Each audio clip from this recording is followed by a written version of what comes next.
we invite a safe, loyal visitor, open space, and they want to share us what their opinion and what they think, and we have opportunity to meet with the community members and answering questions. And then tonight, we are expecting Congresswoman Linda Sanchez to be here. Oh, she's here. Congresswoman Linda Sanchez, she just arrived, and welcome, Mrs. Sanchez. We are grateful, and it's my honor. Great District of Congress. The sort of redistricting that just occurred means that you will have noticed a change, probably, in who your local representative and federal representatives are. So many of you may have new assembly members or state senators, and obviously new member of Congress. So the new district, which is the 38th Congressional District, includes the cities of La Mirada, Santa Fe Springs, Norwalk, Montebello, Pico Rivera, Whittier, which is where I live, La Habra Heights, Roland Heights, Hacienda Heights, Walnut, and Diamond Bar. So that is the new 38th Congressional District. A little bit about myself. I grew up in Southern California. I was born and raised in Southern California. I come from a family of 7 kids. Both of my parents are immigrants from Mexico, and they laugh. I serve on the very powerful House Ways and Means Committee, which is a committee that has jurisdiction over some very important issues that affect my constituents every day. Things like taxes, things like Social Security and Medicare, the social safety net programs, also trade with other countries, and oversight over federal agencies. It's got a big, in Congress, one of the principal things that I do is I focus on how to make the tax code fairer and simpler for everyday working people. There are a number of initiatives that I work on that are sort of pet projects, options to older Americans and making sure that their family members that are caring for them and successfully passed in prior Congresses. I'm not going to go through all of that because most of the work that I do here locally in my district office is individual casework. So if you are having an issue with any of the federal agencies, maybe you're having a trouble with the post office, or you need to get your passport renewed so you can travel out of the country. You might have a relative who has an immigration issue. You might be a veteran who needs benefits or needs appointments at the VA. Those are all things that my office can help you with.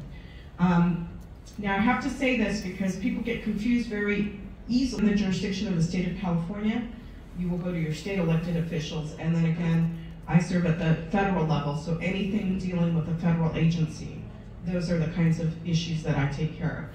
And I say this only because sometimes people come to my office and they're like, I need help with my driver's license. Driver's license is not a federal issue, that's a state issue. So I tell people, think of it this way. If your house is on fire, you don't want to go to the police department to ask for help. You want to go to the fire department, you want to go to the right place. So if you do call our office and you have an issue, let's say with a driver's license, we don't just say, well, we don't do that and hang up on you. We will connect you with your state representative who can help you with that. My staff is very good at that. The number of caseworkers that deal day in and day out with people's individual issues that they have. My old district was local governments that I represent. We've done this in the past and we will continue to do this in the new areas, is try to get space at a senior center or at a city hall or community center where our caseworkers can come out certain days of the month so that if residents do have those issues, they can come to a place that's closer in their community than having to get all the way to our office in Whittier. So we will be looking to do that. I'm going to give you the number to my district office in the event that anything that I've said tells you that you need help. That number is area code 562-860-5050. Again, that's 562-860-5050. I have wonderful staff, and I have someone with me tonight, Annabelle Cuevas, who can stand up and wave. Annabelle is a field representative from this area, so you should see her running around this area quite a bit. And if you don't, call my office and let me know, because that will tell me that Annabelle is not doing her job. But she does a really great job, as most of my staff does. They are my eyes and ears here to help folks to be accessible to our office when I am in Washington, D.C., which is about 2/3 of the year. 2/3 of the year we're in legislative session in Washington, D.C. About 1/3 of the year we're out of session. I come back when we're out of session to work out of the district office and to do events in the area. So this week we are on a district work period. I'm back out here in California, albeit not at 100% strength because I got a cold, I think, from traveling. Not COVID, I've tested myself multiple times. But you know, we really want to be accessible and helpful for you and any of the issues that you might have that our office has jurisdiction over. So with that, I will conclude and I'll take any questions that folks might have. Yes, sir. I'm Roy Humphreys, Congresswoman. I just have a quick thing, just a yes, no on it. Good. I did a little research, and the military personnel budget for the United States is $179 billion. 2/3 of that is for family support. Military has been unable to meet its enlistment and retention goals for years now. And are you ready to bring back compulsory service? And are you ready for war? As to the replenishment of the stockpiles of weapons and munitions that we're sending to Europe, NATO, etc. Sure. And given the Chinese threat. Sure. So there's a couple of things in that question. Number one is about our preparedness. We do have an all-volunteer force right now in that serve in all of the branches of our armed services. We have not hit, you are correct, they have not hit recruiting goals in the past several years. We have done our best to try to bump up military pay so that, I mean, and this is kind of a national disgrace, 1/3 of military families rely on SNAP, that's Supplemental Nutrition Program that used to be called food stamps, in order to keep their families fed. And that to me is a national disgrace. So we did plus up the budget to try to provide more support to military families, to raise pay, to try to make housing more affordable. We have a long way to go with that. But one of the reasons why we are not hitting our targets for recruitment is that the birth rate in the United States has dropped significantly. Right now, our birth rate is not replacement rate. So for every 2 people, they're having less than 2 children. And that's going to be a problem in the future as we think about things like our military and our workforce as well. Right now, one of the biggest issues that is facing small businesses is they cannot find enough workers. They don't have enough workforce. So we're going to need to do some creative things in order to get the workforce and the military that we need. With respect to weapons that we have sent to Ukraine, most of that is older stockpile that the United States has. It's not our most recent and up-to-date equipment. We are going to need to keep an eye on replenishment of our stockpile, but right now we are not in a place where we are giving more to Ukraine than what we need in our own stockpile to defend ourselves. So hopefully that answers your 2 questions. The issue is that we cannot sustain the, you want to talk about budget deficit and so forth that's going on, we haven't got the money. And I heard a general, a big guy from Washington say, well, we'll just offer more money. When it's out there for the military, I don't know if you live the military life, you can throw all the money you want and they're not going to go for it, especially when they go down here and get unemployment at a snap of the fingers. And I don't think the reason that we're not hitting our military recruiting goals is because people want to be on unemployment insurance. It's like $300 a week. I mean, to live off of that in California, in some states it's as low as $200 a week with the cost of housing. That's not the reason people are not going into the military. They're going into the military because there are many obstacles that folks see in terms of serving. So I know there's this tendency to want to blame things on things that are not the causal problem of that. And I will say this, we did pass legislation in the last Congress to plus up funding at the IRS, because what we found is that the wealthiest Americans, who tend to be the biggest tax evaders, get audited at far less percentages than wage workers. And if you're very wealthy and you own several corporations and you can move money around, it's very sophisticated to try to track the money and make sure that people are paying their fair share of taxes. Just with enforcement, with being able to hire more experienced auditors to go after the wealthiest Americans who tend to avoid taxes, we can recoup about $1.3 trillion just by making sure that people pay their fair share.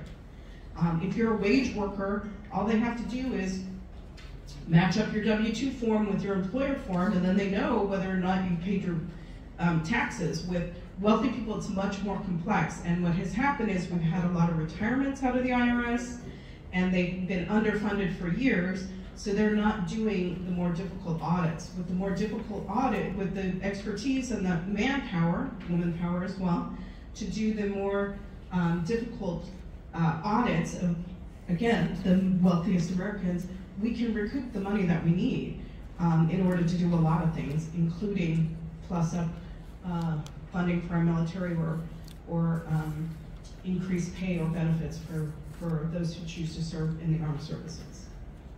But you keep So are you saying that then the solution to the problem of not having enough military is tax the rich?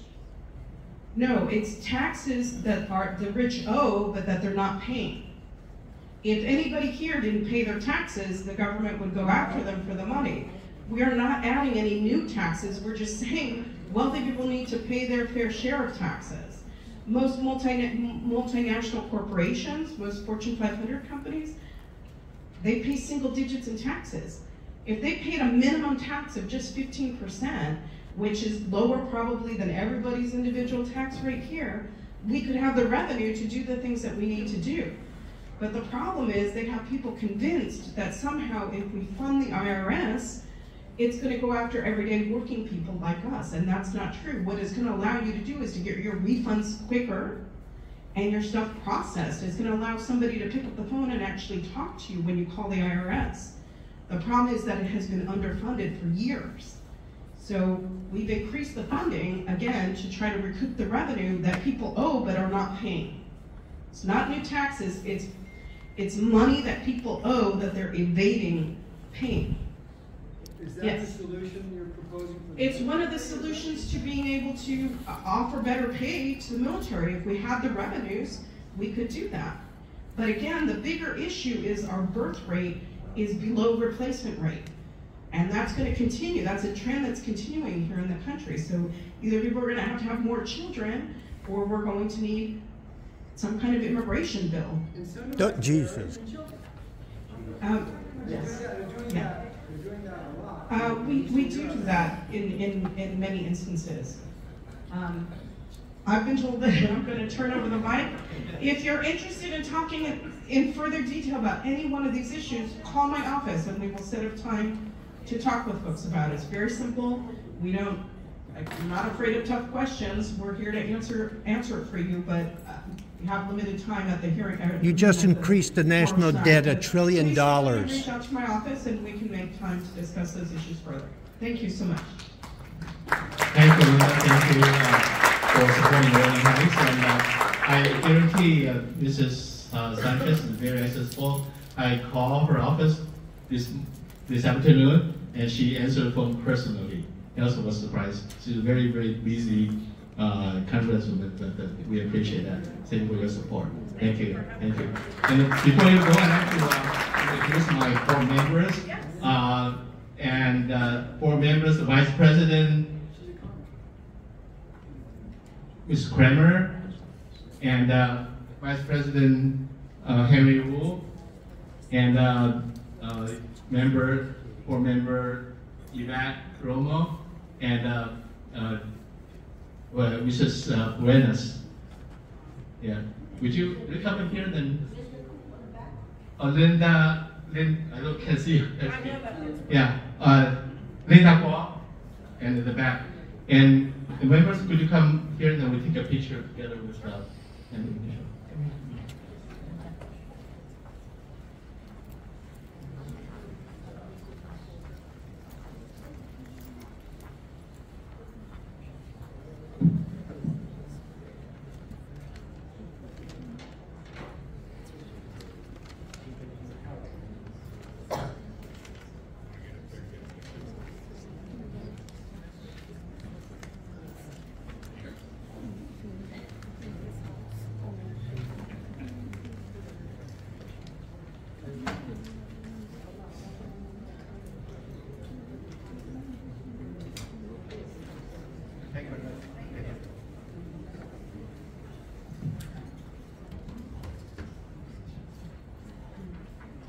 Okay, let's keep moving forward, and we need to reverse the agenda for flag salute, and we get a flag salute. Let me ask Mr. Wu to lead us for flag salute.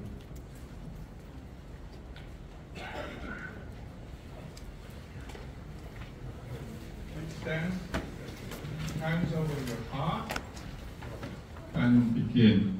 I pledge allegiance to the flag of the United States of America and to the republic which stands one nation under God, with liberty and justice for all. Thank you. Please be seated. And we're going to need to go quickly onto the program. Thank you, Henry. We have a community report, and the first one is the sheriff and Deputy Claudia Bernardo. Is Claudia here? The deputy is not here, so we can move on forward. And the supervisor here, that's Solis. Is it Serrano?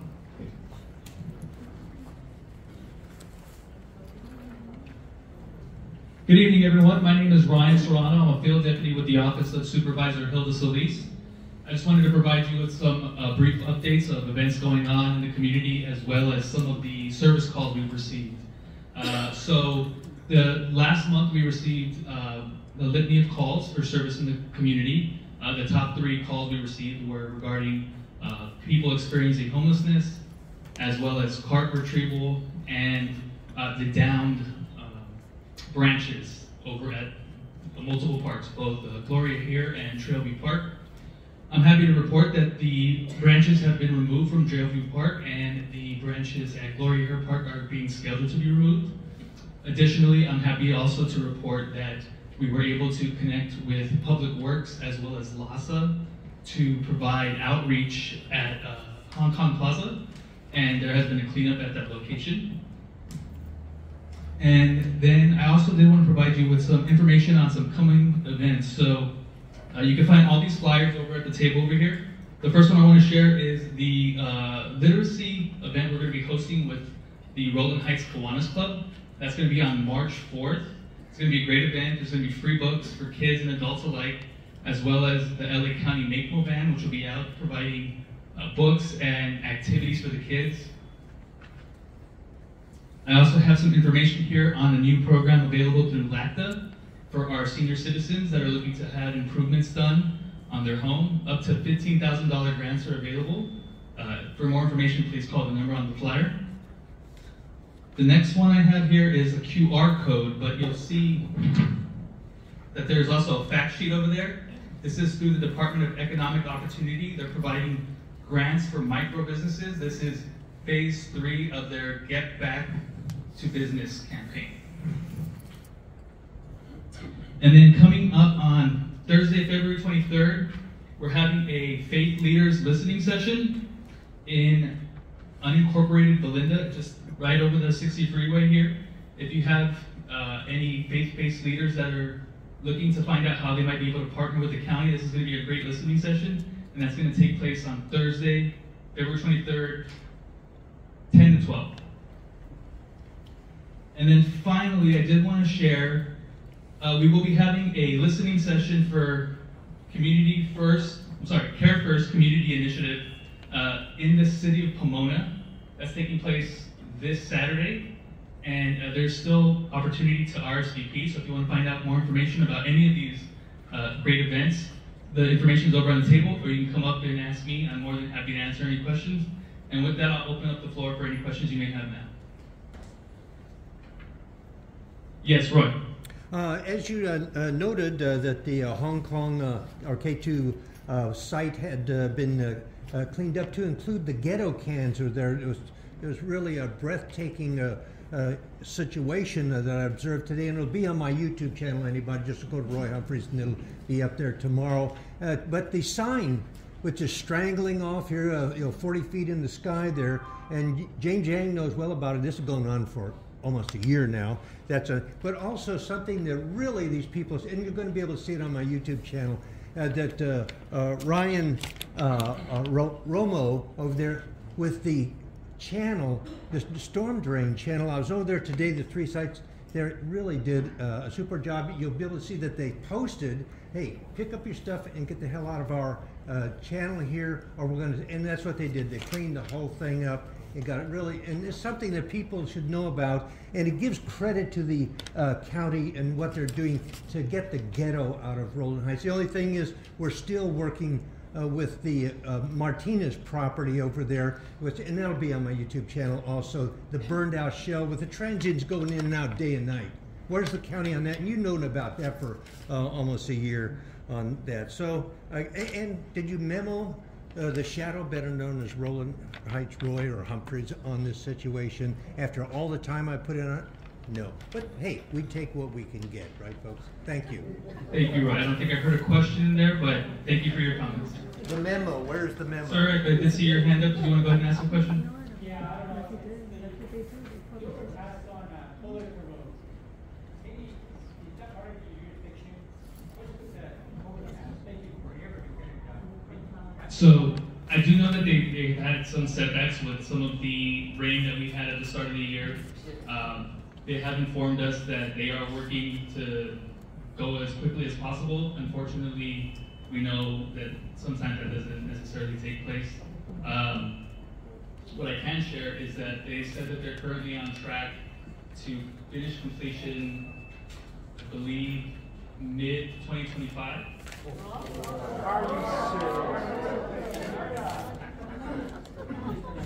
Is there a way going to budget and put a board around the clock? That's a great question. I will reach out to my liaison and see if that is a possibility. Okay, I apologize. If you have any, pressing questions, I will be here for the duration of the meeting, but Cary is saying that we do have to wrap it up, so we can go ahead for the next presentation. Thank you so much, everyone. I'm sorry, the time is very limited, and you may contact Ryan after the meeting or any time, and I'm sure he will help you.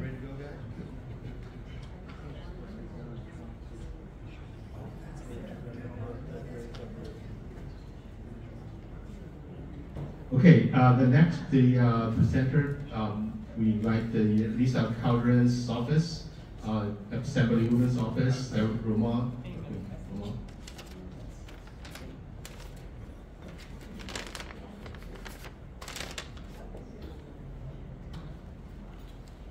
Hello, good evening. My name is Ramon. I'm here on behalf of Assemblymember Lisa Calderon.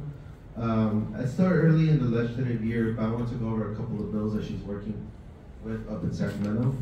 So AB 384 is regarding school facilities and maintenance and good repair. So what that opens up is the legislature to enact future legislation to establish healthy and safe temperature requirements for public schools and our children. And then there's also AB 586, which is the Medi-Cal, and that's for climate change remediation. And then like the Congress member and my counterpart with the County Express, we also work with a lot of casework.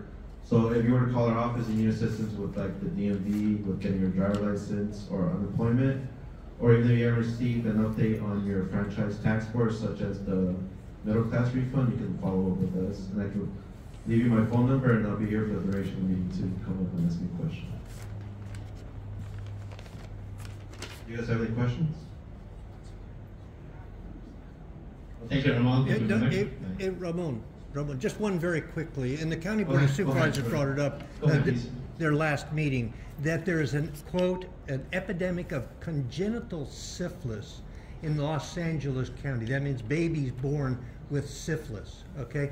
And in the state of, I believe it was North Carolina, they had a 900% over 5 years increase of congenital syphilis. And in the state of California, prostitution is a $2 billion business. You can look up the figures yourself. What is the assembly person going to do to help correct this thing? Of course, Los Angeles County needs all the help they can get. So thank you. Next presenter is the Sheriff Department representative is not here, and will be highway patrol. Would you please start?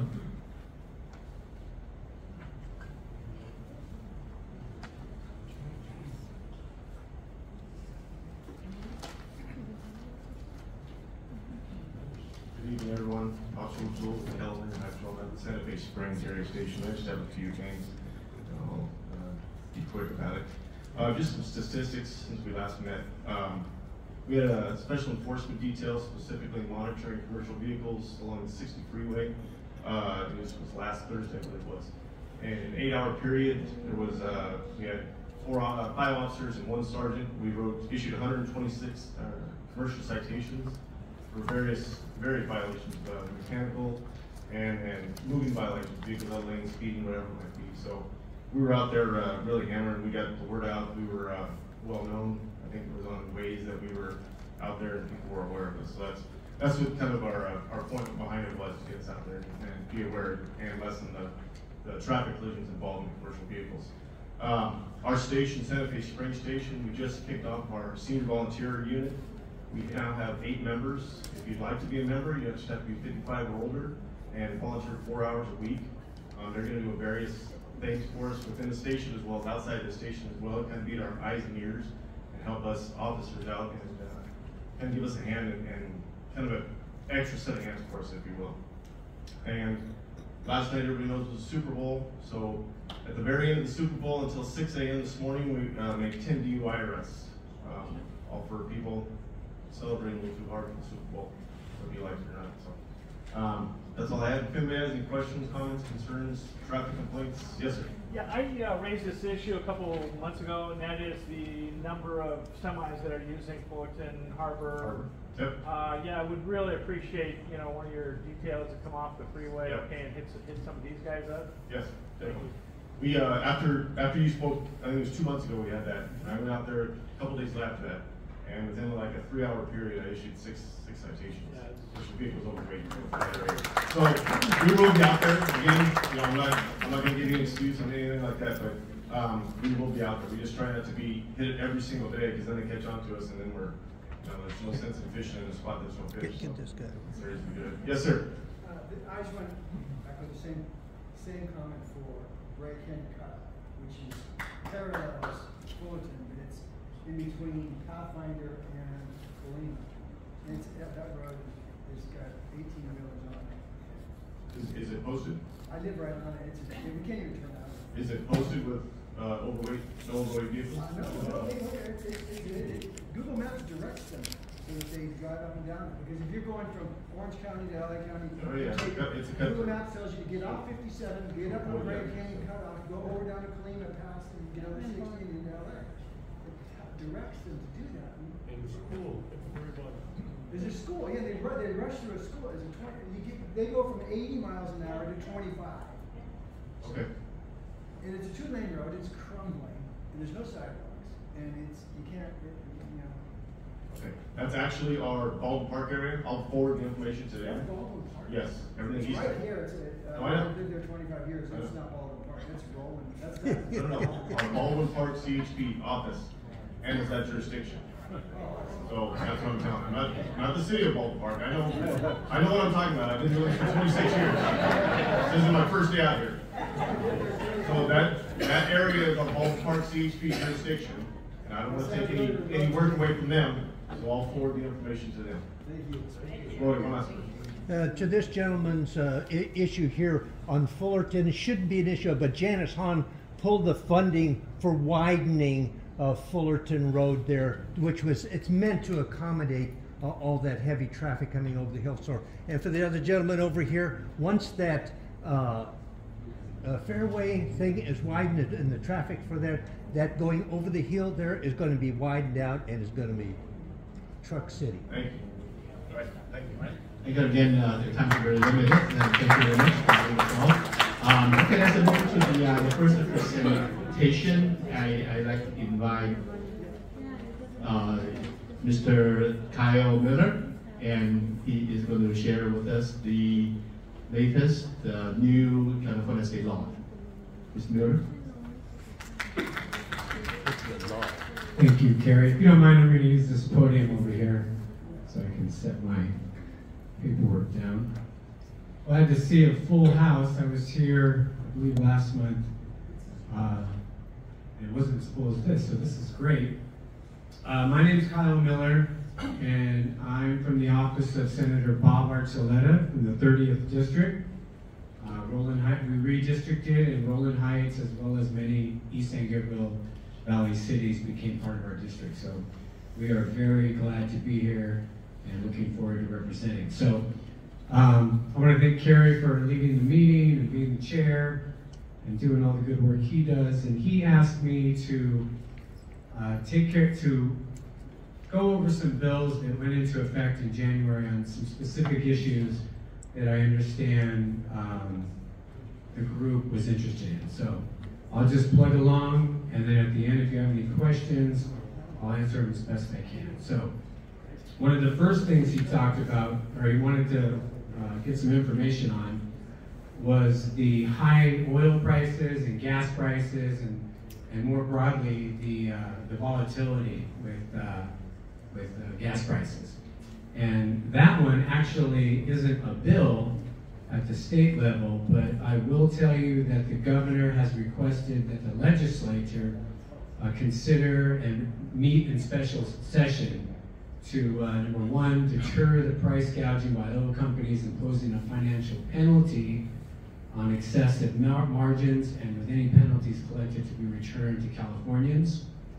And he also wants the legislature to empower the Energy Commission and the Department of Tax and Fee Administration to more closely review and evaluate costs, profits, and pricing in the refining, distribution, and the retail segments of the market for gasoline in California. And lastly, provide greater regulatory oversight of the refining, distribution, and retail segments of the market to prevent avoidable shortages, which is part of the spiking that happens, and excessive price increases.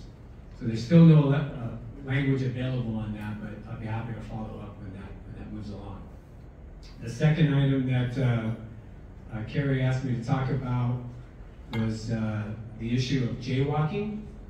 And so I can tell you that there was a bill that went into effect. It's AB 2147, which is from Assemblymember Ting. It's called the Freedom to Walk Act. And this bill prohibits a peace officer from stopping a pedestrian for specified traffic infractions unless a reasonably careful person would realize there's an immediate danger of collision with a moving vehicle or other device moving exclusively by human power. So the bill also requires the California Highway Patrol to submit a report to the legislature regarding statewide pedestrian-related crash data. So AB 247 would reform the state's jaywalking laws by preventing law enforcement from citing pedestrians unless there's a reasonably careful person. Looks like my colleague double wrote there, but I want to say that it doesn't decriminalize all street crossings. Law enforcement would still retain the authority to cite a person who's crossing when it's hazardous to do so, but for pedestrians crossing safely, AB 1247 would protect them from citations and the collateral consequences that usually follow from that. The assembly member and the assembly who passed it felt that that was urgently needed because the state's current approach results, unfortunately, in highly unequal enforcement patterns. Black pedestrians in particular are subject to intolerably high rates of jaywalking enforcement, resulting in higher exposure to citations, fines, and fees, and bench warrants, as well as police harassment and violence.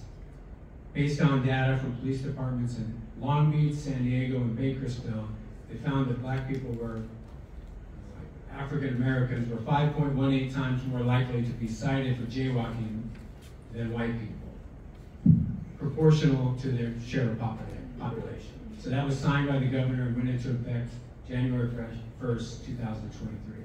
And the senator supported that bill. Another item that Cary wanted some information about for this audience was this issue of converting retail space to housing. That is a top of mind subject these days with housing shortages. So Senate Bill 6 by Senator Caballero dealt with that. And this bill enacts until January 1st, 2033, the Middle Class Housing Act of 2022, which establishes housing as an allowable use on any parcel zoned for office or retail use. It allows sites to approve through an expedited process the reuse of infill property zoned for retail and office space for residential construction. This adaptive reuse of shopping malls, strip malls will reduce greenhouse gas emissions and urban sprawl. As you probably know, shopping malls, strip malls, and big box retail stores face the new reality. There's been a thought that we've been over retail for quite a while, and I think it was just exacerbated from the pandemic, and a lot of retail establishments closed. So this bill aims to use those spaces. And while commercial vacancies are growing, California's housing crisis continues to worsen. So according to the California Budget and Policy Center, over 50% of renters and nearly 40% of homeowners pay more than 30% of their income in rent, and that's in part by the shortage of housing available. In addition, the Public Policy Institute of California recently reported that California's housing shortage continues to grow as the number of residential building permits issued for 2018 and 19 were far below the recommended annual average of new homes needed. So this bill will allow for the transformation of underperforming commercial property sites into mixed-use centers with residential units with some affordability restrictions, often in locations that are well connected to major transportation routes. Cary termed this one, this issue of ending college math and English. And I think what you may have been referring to is math and English testing requirements for college. So beginning in 2019, the state no longer requires incoming community college students to take math and English tests, and instead has instructed community colleges to place students based on their high school testing scores. From Community College Board of Governors President was quoted as saying, "We're ending remedial education as it has existed for decades." And the Board of Governors President Tom Epstein said, "Research shows that students are far more prepared for an assessment test than we had previously acknowledged. So students' high school performance is a much stronger predictor of success in transformational level courses than standardized placement tests." As for the SAT and ACT testing requirements for Cal States, they both no longer, and UCs, they both no longer accept testing scores going forward. This began out of the practicality of during the pandemic, but both are extending that indefinitely. Both have cited equity reasons for doing this. Lower income kids who don't have access to test prep are at a disadvantage to higher income kids whose parents are able to enroll them in trainings for the tests. So there's a little bit more on that, but we running up against time, Cary? Okay. Okay. So the last one, and I actually wasn't aware of this until Cary brought it up, was something called the Doly Parton Library. I don't know if anybody was aware of that, but there's a bill related to that, which is SB 1183 from Senator Bob. And it establishes a statewide imagination library program administered by the state librarian to provide age-appropriate books to children aged birth through age 5 who are registered for the program. They'll be sent to the child's home on a monthly basis at no cost to the families through Doly Parton's Imagination Library. It is widely understood that the most significant amount of brain growth occurs in the first 5 years of a child's life, so that's why they focused on that age. And by age 3, most of the brain structure has formed. So research shows that young children who are exposed to a variety of linguistic and literacy experiences often do better in school.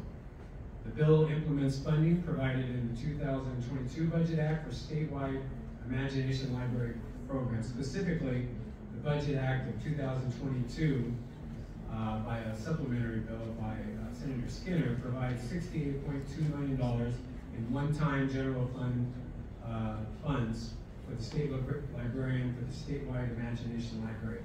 According to the author's staff, the $68.2 million will cover administrative costs for the program at the state library and cover a portion of the cost of books, approximately $1.05 per book, for 5 years. In addition, this bill provides for a local match that will generate an additional $1.05 per book. So the Dollywood Foundation is to cover additional program costs, and the goal is to enroll 65% of California children aged 0 to 5 years old by the end of the 5-year period. So that's all I have on the bills and the topics that Cary mentioned. But since I have a full house, I want to actually reiterate what my colleagues have, that since we're talking about bills, if there's any bill, and the upcoming bill process is underway, if there's any feedback you have on a bill, a question about it, you're in favor of it, you're against it, please by all means call our office. We actually have a system designed to track how the constituents feel, and the members do look at that and influence them when they go into vote. So by all means give us a call, and then on top of that, constituent issues. Sorry, I hope you can hear me. I was putting this over there, but DMV, EDD, all those issues, the Senate office has constituent caseworkers for that, as well as the Assembly Member's office, and we're here to help. We're out here in the district, but we're also in the office, like I said, to track legislation, get your feedback, and help you interact with any statewide agency. And it's our pleasure to do so. I was going to say, are there any questions, but it looks like Roy has one to be. Does the senator looking forward to and policy have to bring in the feds on that debit card process for the $700 or whatever it was for the middle class, whatever the heck that thing was called? That is a criminal conspiracy to bilk all of those individuals who were eligible for that, and in my humble opinion, they deserve to go to jail. Okay, I heard the middle class tax refund, and that is coming. No, the one that's already a lot of people got $700 if they were married, enjoyed, so forth. Okay. But they put it on a debit card and you had to I pay see what you're saying. You would have rather had a check or. Why did they do this? Where did that money go? Why do we have to pay for this? I think it was again a criminal conspiracy to rip us off. And the thing did the senator sign for that thing? It's a shameful situation. Yeah. I'd be happy to talk about that separately. I think Cary's giving me the hook. Yeah, are there one more question, maybe? Yes, sir. The COVID payments, I just heard, I don't know those details, 40 billion was stolen from California? 40 billion with a B? COVID? Yeah, the payments, the EDD. EDD. Yeah. It was 20 billion, but now it's gone to 40. It was 20 yes, billion. yes. Yeah, there certainly was some fraud at EDD. I read those stories myself. I don't know the amount. I know that they have taken efforts to reclaim some of that, but that usually doesn't happen at the senators. You won't get any of it back. None of it come back. Right. It's like losing a diamond in the ocean. You ain't get that back. Well, I tell you, I was disappointed to hear that, just like you were. That's an agency that is kind of standalone, but we do, at the legislative level, they work to improve service there. We kind of interact in the district level in terms of getting people connected to the agencies like that. And I can tell you personally, I did a whole heck of a lot of EDD constituent work for the first few years of the pandemic. And we had a lot of successes, but that's a great example of where we fell short. They gave money to Mickey Mouse. Okay, Cary, I'm sorry. I'd be happy to talk to anybody to the side, give you my card and follow up, but appreciate the time. Thank you, Kyle. Thank you, Robert. Yes, every state legislation, every bill affect our daily life. So we need to keep everyone's note about the bills. And Kyle is our first contact. Right? Okay, thank you very much, Kyle. Okay, let's move to the second presenter and State Royal Vista. And the speakers, please come up and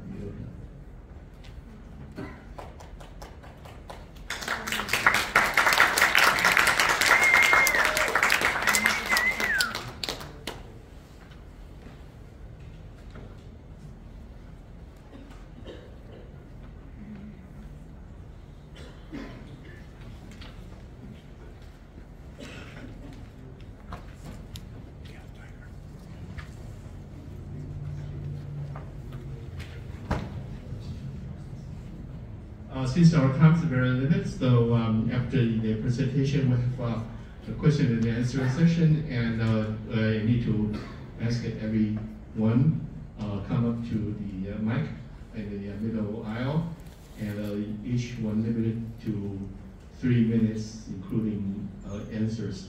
So we try to keep everyone have a chance to ask questions and get answers. Thank you very much.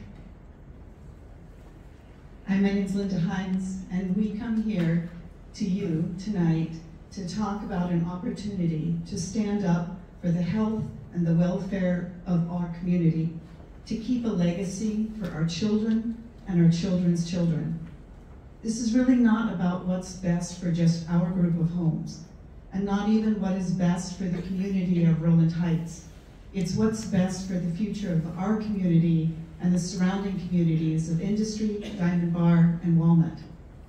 We are faced with a choice: to preserve the rural nature of our community by maintaining the few open spaces we have, or to bow to pressures of those who merely want to make money and destroy the open spaces that are so necessary to the health and welfare of not only animals and plants, but to the welfare of all people who live in Rowland Heights. I was encouraged to hear that we're looking at repurposing spaces, industrial and commercial spaces, to handle the housing crisis, which would allow us to keep and maintain our open spaces here.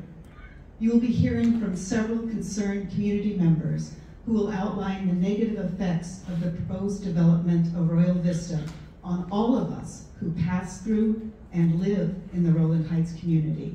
And we ask for the support of all of you in galvanizing all of Rowland Heights to find a way to stop this development.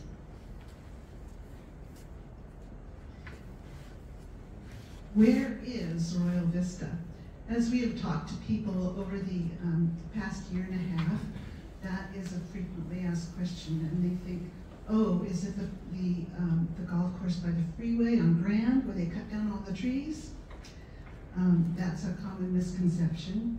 In fact, that one is the Diamond Bar Golf Course, owned and operated by LA County. Royal Vista was built in 1963, and it sits between Fairway and Lemon on both the north and south sides of Colima. Only 1.2 miles from the Puente Hills significant ecological area, Royal Vista is an important wildlife corridor. It is the last sizable open space adjacent to City of Industries goods transit corridor. It is 157 acres of a carbon sink, absorbing carbon from the atmosphere only a mile from the heavy carbon source of cars burning fossil fuels on the 5760 freeways.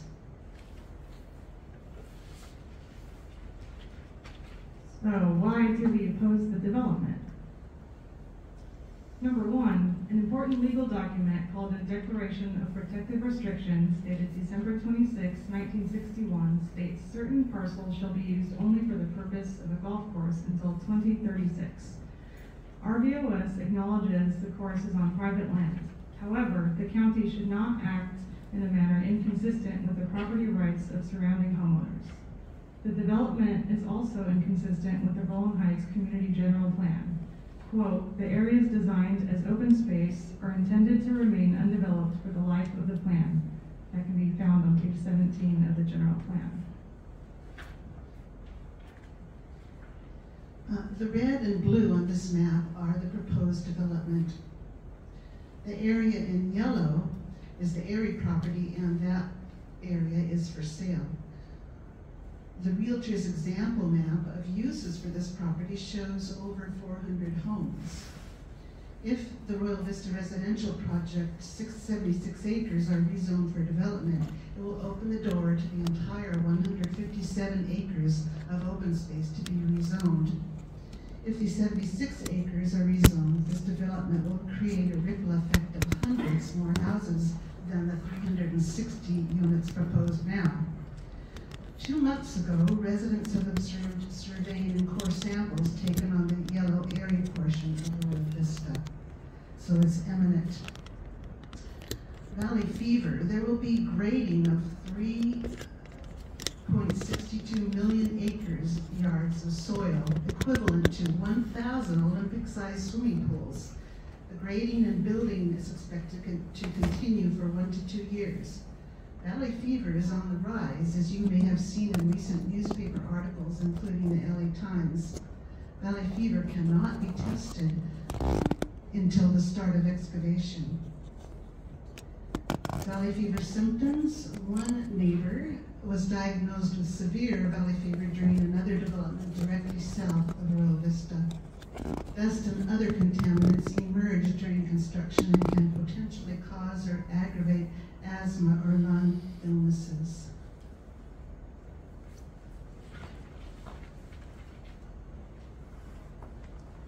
Good evening, everyone. So I'm going to speak on the impact of development on the public service and utilities. So let's look at the numbers. So the developer is proposing building 360 units, 200 single-family residences, 58 duplexes, 30 triplexes, and 72 townhomes. Roughly the average size of a household in California is 4. So roughly speaking, we're going to have an influx of 1,500 to 2,000 residents in our community. And imagine the time it will take services like fire, police, paramedics to reach our community with that many additional residents.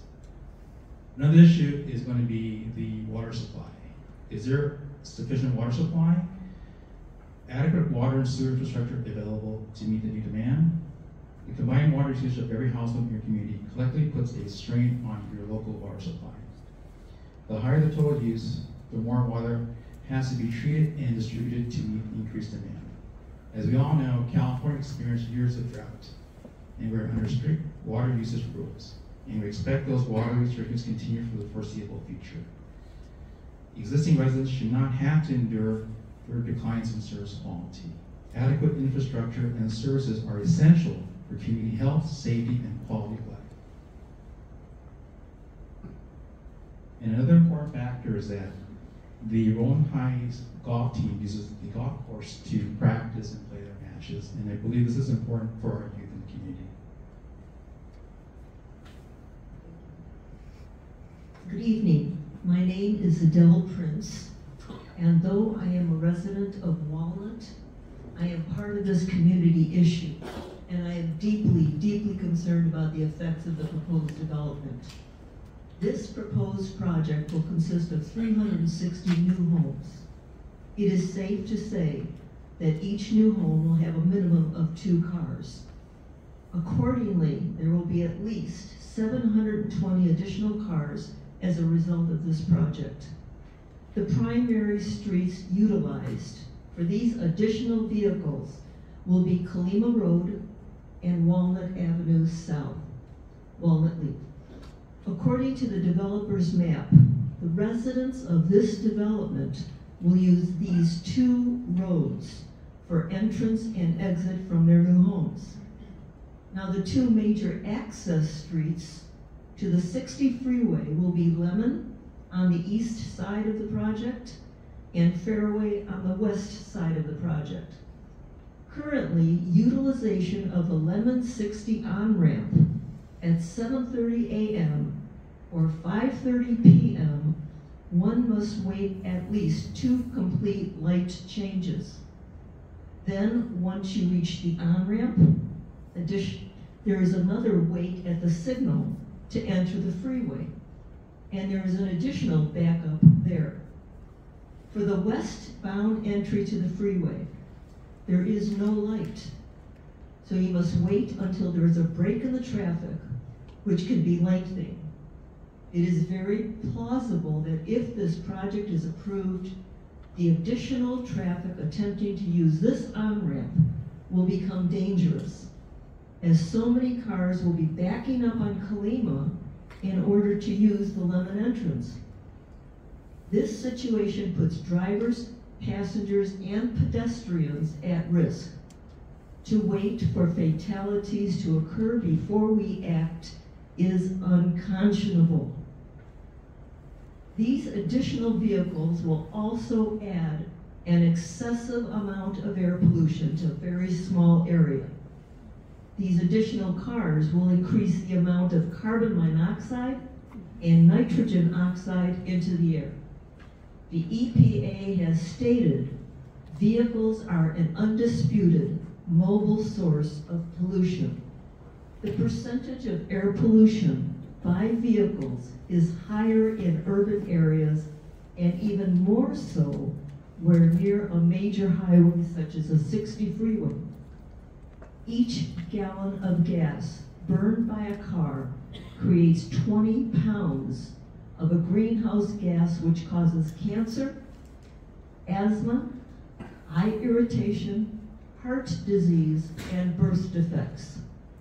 Moreover, the EPA states that vehicles cause 75% of the carbon monoxide in the United States yearly.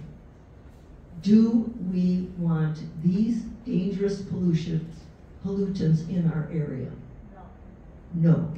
This project must not succeed. We must do all we can to alert the entire Rowland Heights community of the consequences of this proposed development, and people, the time to act is now. Traffic and pollution is one thing, but as far as the community safety and a development plan on Colima Drive, it's a whole nother issue. Currently, there's a light at Fairway, then there is a light at Walnut Leaf, then there is a crosswalk that has a light that is by hole number 4 of the golf course. Then there is a light at Calderon Drive, and then there's a light at Lemon Drive. The proposed lights are going to change. We're going to have the light at Fairway, which is the main intersection, traffic light at Lake Canyon, which already exists. Then they're going to add a 4-way stop on Colima at Walnut Leaf. The traffic light will be added at Terra Luna, and the crosswalk that's a light that's connected with crossing of the golf course will be eliminated. The traffic light at Calderon Drive will continue to be there, and the traffic light at Lemon. The distance between Lake Canyon and the proposed 4-way stop at Walnut Leaf Drive is less than 0.2 miles. The distance between the proposed 4-way stop and Walnut Leaf Drive and Terra Luna is also less than 0.2 miles. It takes approximately a little less than a minute to drive 0.2 miles. On a street that's already known for congestion, they're proposing to have 2 lights, 1 4-way stop, for a total of 3 stops in less than 0.4 miles. The distance takes about 2 minutes to drive. Replacing the lighted crosswalk at hole 4 with a traffic light at Terra Luna will also impede traffic. Currently, the crosswalk is only operated when a golfer pushes the button to cross the road to activate the light. After the golf course is closed to the evening, then the light, it's seeing no traffic. And it allows the traffic to flow during rush hour and into the rest of the evening. This will not be the case when they add the light at Terra Luna. Anytime a car enters and exits the housing track at Terra Luna, the light is going to be activated. And people enter and exit that track all day, 24 hours a day, and the light is going to be constantly activated, so it's going to be constantly a stop on Colima. In addition, with the parks and trails, having an entrance at both sides of Colima, where the east and north pole is, where that crosswalk is, the amount of foot traffic traversing Colima will increase exponentially. They're encouraging people to go to the park and to use the trails and to cross. And I think it's an unrealistic expectation to think that people are going to look across the street and see the rest of the trail where they're trying to get, or where the park they're trying to get. But they're going to walk down to Terra Luna, wait for the light, cross, and then walk back up to the park. It's not going to happen. And just like they discussed, jaywalking is now going to be legal, and it's going to be, people are going to think it's reasonably safe because there's a curve right there.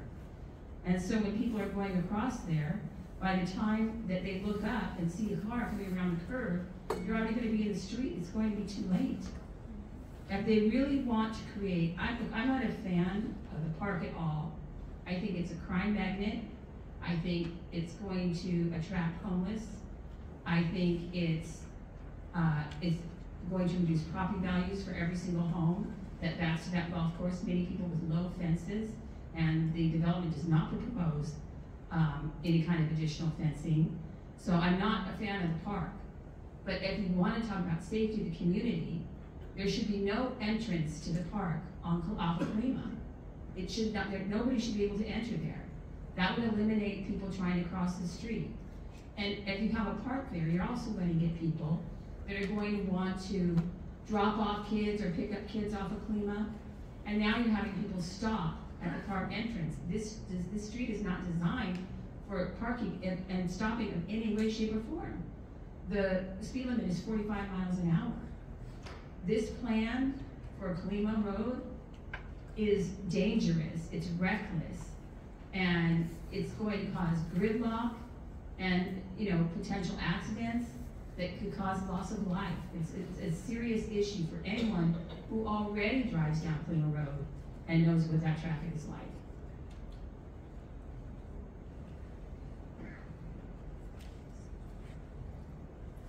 This is a time lapse of 36 years, starting in 1984 of Roland Heights. Speculation development and urban sprawl continues to threaten our wildlife habitat and endanger species. The expansion of low-density housing increases the reliance on private auto transportation. A more suitable use of housing is mixed-use, transit-oriented development. This can be done in existing built areas such as the shopping centers on Colima. And it's fascinating that we heard about that new Senate bill, I believe it was number 6 tonight. So why is Royal Vista important? There are over 300 mature trees on Royal Vista, more than 50 years old. Great blue heron are seen on Royal Vista and on neighboring houses. Other animals, including swallows, protected by the Migratory Bird Act of 1918, coyotes, Canada geese, skunks, frogs, possums, and raccoons, use Royal Vista. Since 1970, 3 billion birds in North America have disappeared because of habitat loss and from development and then extinction. Hydrology. There are blue line streams that run through the property, providing water and habitat. The open space is a watershed with streams and lakes. 76 acres of rainwater and lake surface water permeate the ground, filtering down into the Puente Basin aquifer. Developing the land with streets and housing units will not allow water to penetrate the soil and will deplete the aquifer, especially during the drought. Instead, the rainwater will flow into storm drains to the ocean, filled with urban pollution. We are currently in a climate crisis. We are experiencing the 6th mass extinction now on a local level, not just rare species in the Amazon. Scientists are saying that in just 20 years, more than 500 species of land animals will vanish. We are nature defending itself.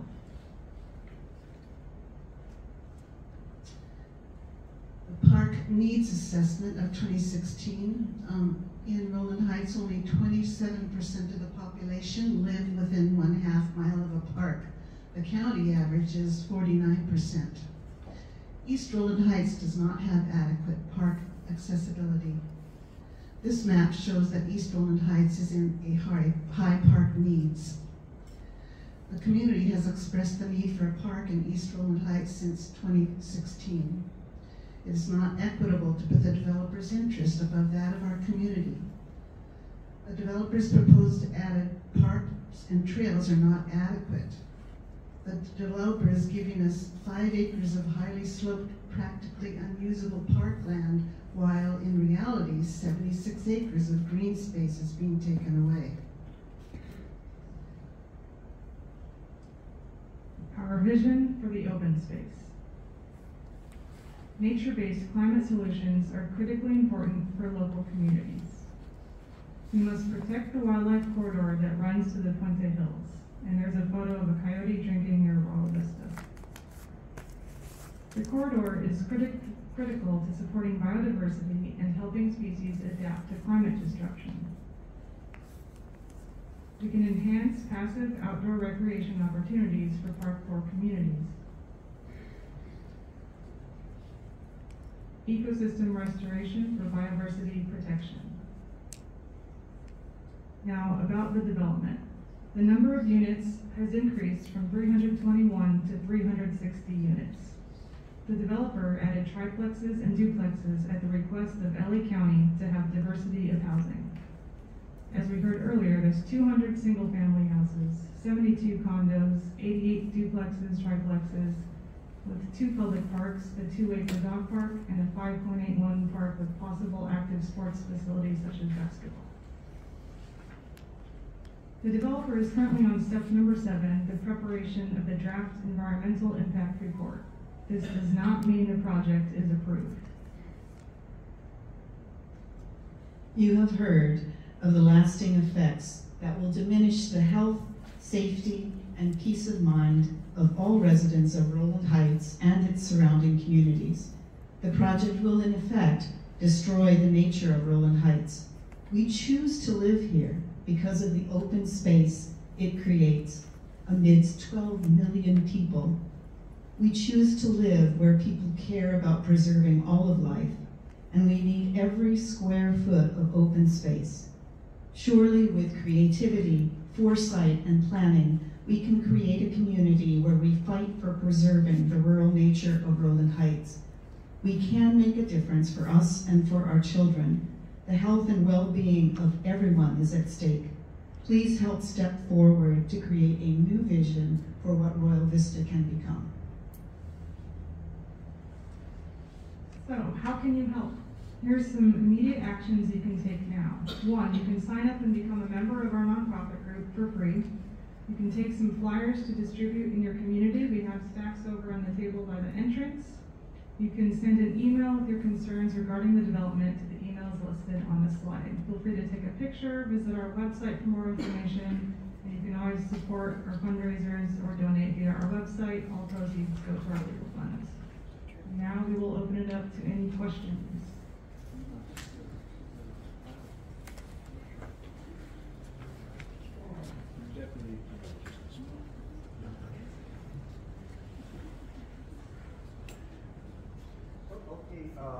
As you know, in the John State California says, hey, and they mandated actions be taken, and it includes, Serrano tell you that the county has to comply with it.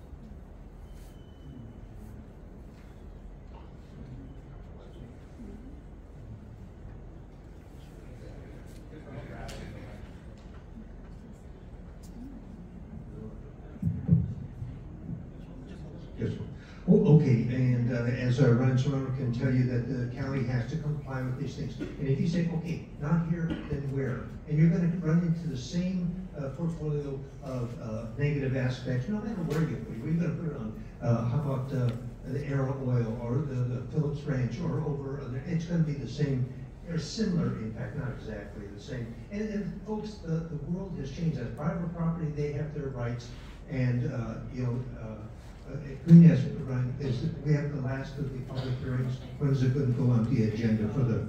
So they're still submitting the. So I think that one of the last slides that we've seen, Ren shared that this has not been approved yet. They're still preparing the draft EIR, which will then come back to the public for review and comment. So we've been informed by the developers that they're anywhere from 6 months to a year away from completing that document. And then they have to submit it to the Department of Public Works and Regional Planning for review. So we're quite a ways out as far as seeing any actual construction there. Okay, thank you. So you're going to have to keep the pot stirred, because your person's like me. I can't remember what I did yesterday, let alone what we're doing now, in a year from now. And then, so hey, good luck. But as Ryan can tell you, the County of Los Angeles is in such financial straits that they're robbing Peter to pay Paul, and this is a huge, huge treasure trove of income for them.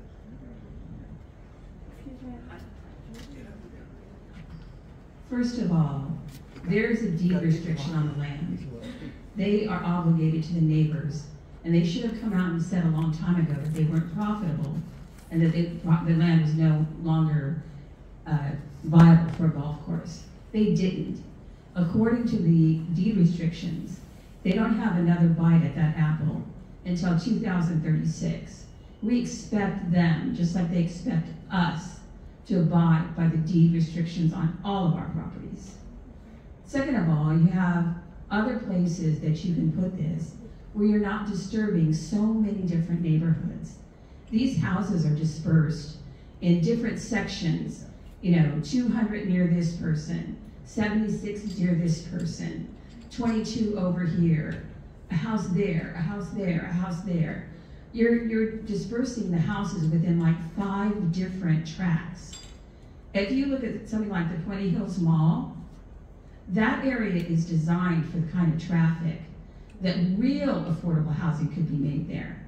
Condos, affordable condos, a lot of other smaller homes rather than $1 million homes, which aren't really going to help the middle class.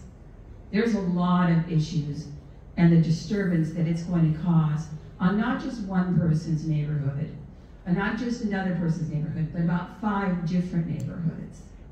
And that's the real problem with this project. Go on up. Go. You need the microphone. Go up.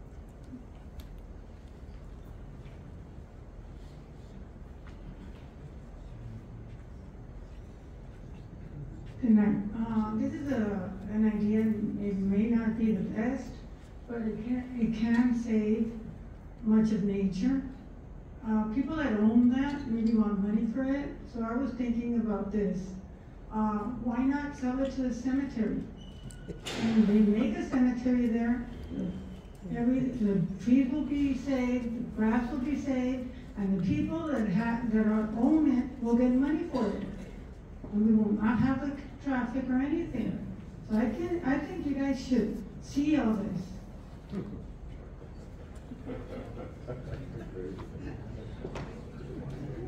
I think we agree to that. There's other uses for this property that would not disturb all the neighbors and have such an impact. You're going to put, a park up against people who have a 3 or 4 foot fence and like straight open to the golf course. You're going to put trails in behind people's backyards. Nobody buys a house thinking that their backyard is now going to be open to the public. Nobody bought these houses thinking that their backyard was going to be a trail. Nobody. I didn't buy my house thinking my backyard would be a park with my 4 foot chain link fence. Nobody thought that. Nobody expected it. And I also was aware of the deed restrictions. And I expect them to abide by what they're supposed to abide by. I have an easement on my property and I have an electric pole on my property. I'd like to get rid of it, but I can't because there's an easement on my property and I have to live with that.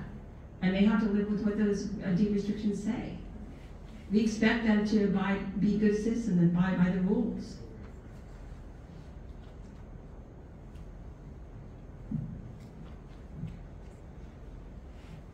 So yes, there's other uses that we are exploring, such as maybe having the county or the state or even the federal government kick in to try to purchase the land and keep it as open space, natural open space.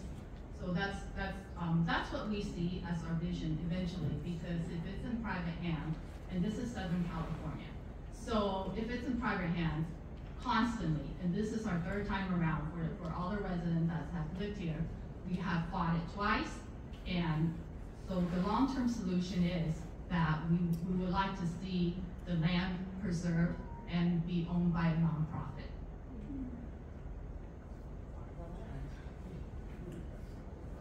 Do we have any more questions or comments?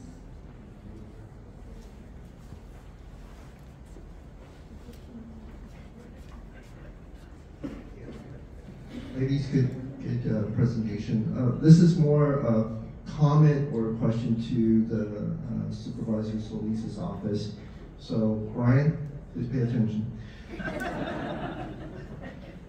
So, you have a deed restriction, which is a legal document, and it's supposed to be enforceable through the county. It's recorded by the county. So why are we even talking about this project right now when this is a legal document, and with the developer, they're pretty much, proposing an illegal use for this land with this deed restriction in place. And I don't know why we're even at point number 7 on the timeline there. It shouldn't even have come to this.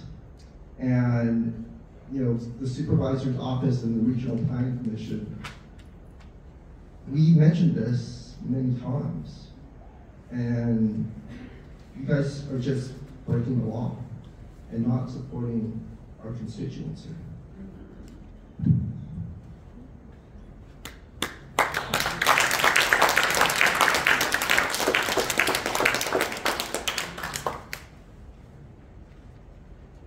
Yeah, sometimes, our group feels like we don't have to support a county because we have to fend for ourselves, and we are raising funds to try to do this. So, the county just said that it's between 2 private parties, and they just left it at that.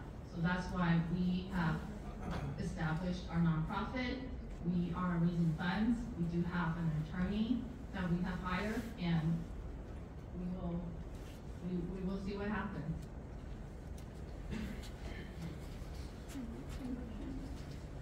Yes, Roy. One last comment. I have to go. You mentioned the gold. Where's that young man back there? Why aren't you filing a lawsuit to block this thing? Boom, right now. Get out there. Just do it. Once you get that decision, it's thumbs up. Then you know whether to pack up your tent and go home or proceed.